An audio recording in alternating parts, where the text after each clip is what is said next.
751 centimeters in feet? First of all, we need to know the value of 1 centimeter in feet. It's always 1 centimeter equals 0.03280839895 feet. Now we have to multiply 0.03280839895 by 751.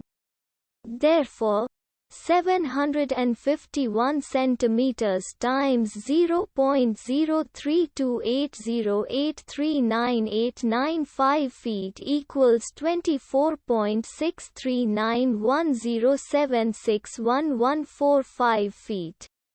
So, in other words, 751 centimeters equals 24.63910761145 feet. We hope you have enjoyed this video. Please like and subscribe to our channel for more videos like this.